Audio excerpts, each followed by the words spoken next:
सम्मानित साथियों, ये भरी रात और ये अंधेरे में रोशनी तुम्हारे दिलों की और ये तालियों की गड़गड़ाहट और ये तुम्हारी इंतजार की हदें बता रही है कसम खुदा की कि तुम्हारे दिल में अब की बार दर्द है। अब की बार तुमने सोच लिया है कि उन ताकतों को सबक सिखाना है जो लखनऊ में बैठकर हमारा सौदा करने का काम करते हैं। साथियों, 24 साल बहुजन समाज पार्टी में रहा हूं। बहुजन समाज पार्टी में जब दूसरे लोग आकर ये कहते थे कि तुम्हें तो भाई तुम्हारी नेता वही बेच लिया लखनऊ में, देखो कितनी काम बात आ रहा, सुनो गुर से, कहना तुम्हारी नेता वही बेच लिया भाई लखनऊ में ही, तो पता क्या जवाब होता था भाई? देखो कितनी बेहतरीन बात आ रहा, क्या जवाब होता था?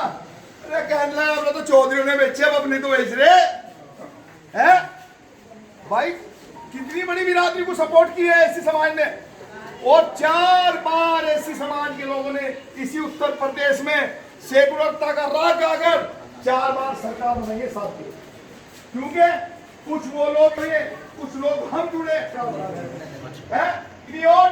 25 से 50 हजार, 25 से 50 हजार, हमारी कितनी वोट? 1 लाख से 1.25 लाख वोट। भाई कोई पूछ रहा है तो मैं आगे कोई नहीं पूछ रहा भाई। ईमानदार से बताओ, यहाँ इस बस्ती में कोई नेता कोई वोट मांगने आएगा? नहीं आया ना? कोई विधायक कोई एमपी वोट मांगने आया? भाई जब से चुनाव चल रहा तुम्हारे बीच में यहाँ पे वोट मांगने आया? काम हुए कहाँ जाएंगे बेचारे? भाई ये कहाँ जाएंगे बेचारे? और राग अब की बार खत्म होगा, ये जाएंगे अपने घर।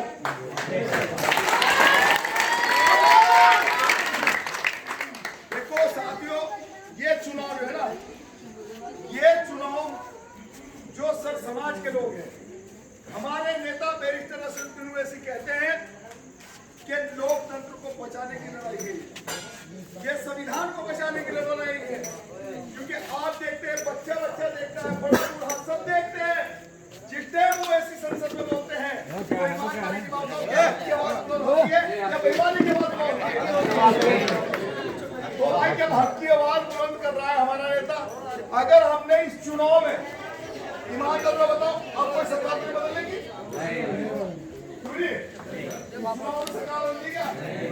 अगर इस चुनाव में हमने अपने आप को बदल लिया तो हम इतनी ताकत में आ जाएंगे कि सरकार बदलेगी 2027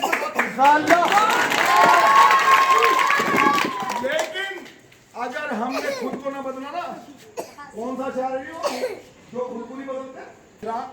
कि अगर तुम्हें कोई भी मंजिल पानी है, देखो मुझे यहाँ गांव में आपसे मुखातिब होना था, ड्राइवर ने गाड़ी में सेल्फ मारा, तेल गिरवाया, स्टार्ट हुई, यहाँ पहुंची, वहां से उतर के यहाँ पहुंचे, अब आपसे मुखातिब हो रहे हैं। अगर घर बैठे ही सोचते कहना चुनाव लड़ रहे हो गया मुखातिब, तो क्या मुखातिब हो जाते क्या? मुझे बताओ आप, मुखातिब हो जाते क्या? मुझे बताओ आप। तो माँ भी बिना रोए बच्चे को दूध नहीं पिलाती। साथियों, जब बच्चा रोता है तब माँ दूध पिलाती है, और तुम ना रो रहे हो और ना तुम्हें कोई रोने दे रहा है, और तुम्हें पिटाई हो रही है, कभी किसी रूम में और कभी किसी रूम में। और कब तक सहोगे भाई? कब तक सहोगे? बताओ, ईमानदारी की बात है।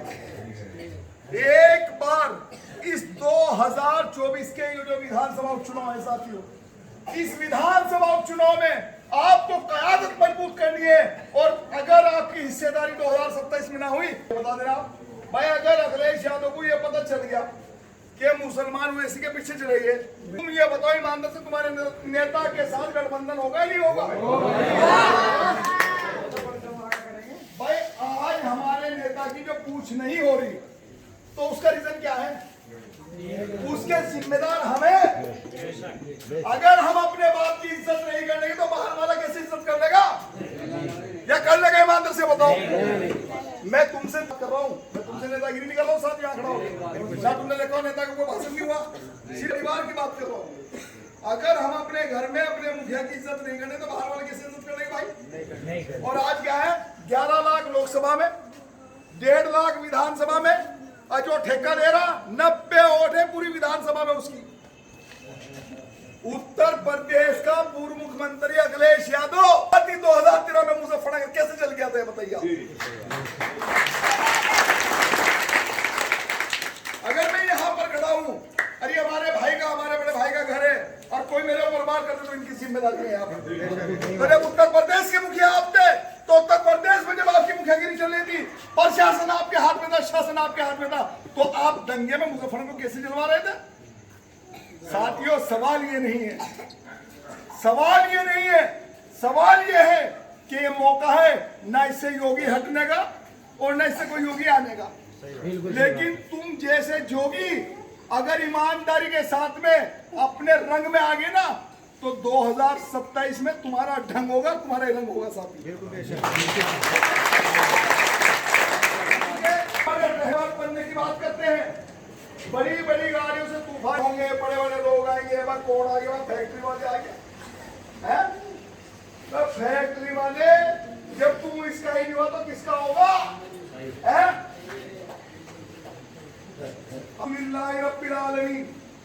अल्लाह पूरी कायनात का मालिक है। हर दरिंदे परिंदे चरिंदे पर अल्लाह की हुकूमत है, लेकिन नबी हमारा है और नबी की गुस्ताखी हो जाए और हम चुप रह जाए, ऐसा हो नहीं सकता साहब। हमारे ईमान कमजोरी आ गई। हमने कल पर्चा भरा है, हमने ये कहा है कि अगर हमें प्रतिनिधित्व करने का मौका मिला और हमें आवाज बुलंद करने का मौका मिला तो विधानसभा में हम ये बात रखेंगे कि कोई भी किसी भी धर्म गुरु के अगर आपत्तिजनक कोई भी किसी तरह का शब्द कहा जाएगा, कोई भी टिप्पणी की जाएगी, कानून बनवाएंगे प्रभारी की, हम ये बात रखेंगे। क्योंकि धर्म नहीं सिखाता आपस में बैर रखना, हम सब भाई है और भाईचारा में क्या रखना। जब खुदा सबक क्या ये बात है भाई, सबका एक ही तो है।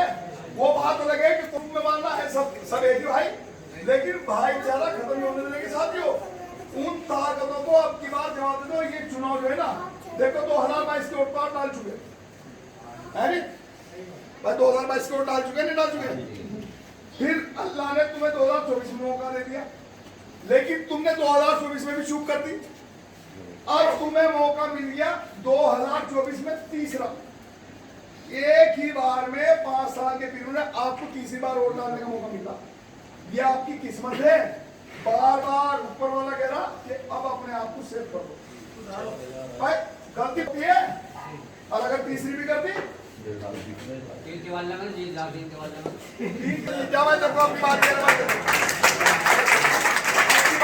बात कह रहे कि 3 वाले में तो जी जाओ भाई, तो भाई मोहर क्या पे लगेगी? मोहर क्या पे लगेगी? ईमानदारी के साथ आप पे जिम्मेदारी ज्यादा है, क्योंकि दूर वाले लोग ही आगे आ रहे हैं। मैं 30 साल से दूसरी बार का हूँ, लेकिन जब मैंने ऐसे नूरानी चेहरे देखे ना तो मैं भी तुम्हारा ही हो गया दीवाना। अब मैं तुम्हारा हो गया, तुम मेरे हो जाओ तो फिर रह जाएगा इंशाअल्लाह। इसी चौपाल पे बैठ के ही खिचड़ी खाओगे, डंडू में डंडा इंशाअल्लाह। यहाँ पे सब समाज के लोग बैठे होंगे मेरे आज यहाँ सर। देखो सबकी जिम्मेदारी है लोकतंत्र को बचाना। बिल्कुल बेशक। बाबा साहब भीमराव अंबेडकर ने इतनी कुर्बानियों के साथ में संविधान को लिखा है और उस संविधान में किस तरह छेड़छाड़ की जा रही है। लेकिन जो मोहब्बत की दुकान खोल ले और जो नफरत की दुकान खोल ले, दोनों की दुकान गर्म चल रही, लेकिन तीसरा कौन बीच में? एक आम आदमी। भाई आप ये बताओ, जब आप मोहब्बत की दुकान खोल रहे हो तो हिमाचल प्रदेश में आपकी सरकार कैसे खत्म हो गया? क्यों नहीं? सवाल सोचने का साथ, अगर सोचने के नहीं तो कुछ नहीं होने का। अब मैं तो अपने आप को आपके हवाले कर दिया, अब आपकी जिम्मेदारी है कि आप मेरे साथ क्या स्वरूप करोगे। लेकिन मैं बात बता रहा हूँ कि किसी के पहलुआ में मत आना। इस चुनाव को सोच लेना कि ना वोट हम डालने हैं भाई, रूंगे की है वोट, और इस रूंगे में ठोक के वोट ले लेंगे, पतंग पे लगाओगे भाई।